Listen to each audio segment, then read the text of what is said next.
Hi there, Leo. Thank you for joining me for your weekly forecast. This is for week commencing the 13th of February.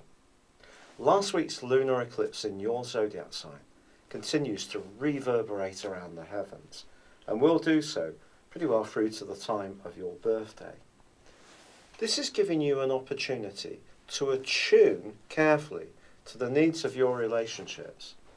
Relationships, the best of them, are very symbiotic, aren't they? We get something from them and the other person does too. And you're going to be analysing carefully during this next half year just how effective some of yours are. But this week gives you cause for great optimism because Jupiter, the planet of growth, good fortune, forges an ongoing link with the Sun which runs over from last week. A conversation you have this week could really uplift you. You can have a contact, an understanding with someone that's really very, very positive.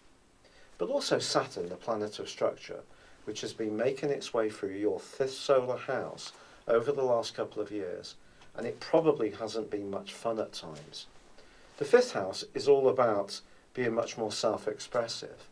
But Saturn here has asked you to work hard at your talents, your individual skills, but also it's probably had an impact on the closest relationships romantically or perhaps even with other loved ones. But the Sun's forging a great link with Saturn in the first half of this week too. And the ties that are working well for you can just seem to be that much more solid, which is very gratifying. Now Venus, which is the planet of love, does continue its journey in your sister fire sign of Aries.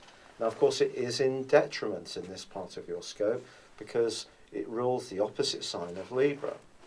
But stay positive because Libra actually forges a beautiful link with Mercury in the first half of the week, which is playful, uplifting, and perfect for getting together with the people you enjoy spending time with and doing something more sociable, like going to watch a movie, going off on an expedition together. This kind of stuff can really give you a great lift. In the second half of this week, Venus goes on to forge a subtle link with Neptune, suggesting that your business and financial interests can be boosted by an openness to different people and perhaps different prospects and opportunities. Because Neptune, of course, is the planet of dreams, you will need facts and figures to really quantify what you're thinking of. And with Uranus and Jupiter still in an opposition, your mind can be wired up with possibilities, which is exciting. And I do feel that if some of these are new and fresh and spontaneous in some cases, that can really be like a breath of fresh air for you. Now by Saturday, the Sun does make its journey into Pisces, where Neptune is. Now this really starts a month of personal discovery, I feel. The 8th house is an area of ends and beginnings. In a more practical, prosaic way, it is about our long-term resources and those we share with other people. So it can be a time you're thinking about savings, pensions, banking, investments, that kind of stuff.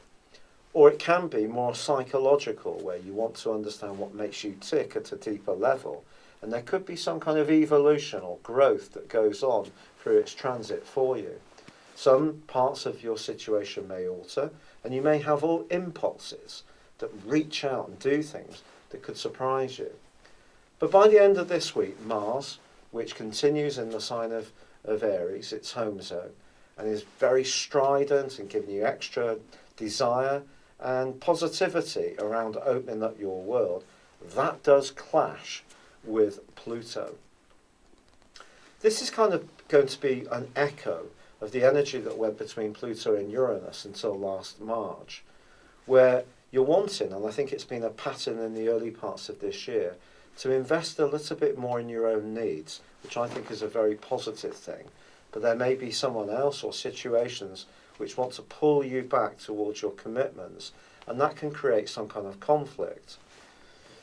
If you can stay cool around any demands that come your way, there's much greater chance for you to negotiate them in a way that's positive for you. And in that sense, with Mercury continuing in the sign of Aquarius, that's very good because it helps you to be a bit more logical.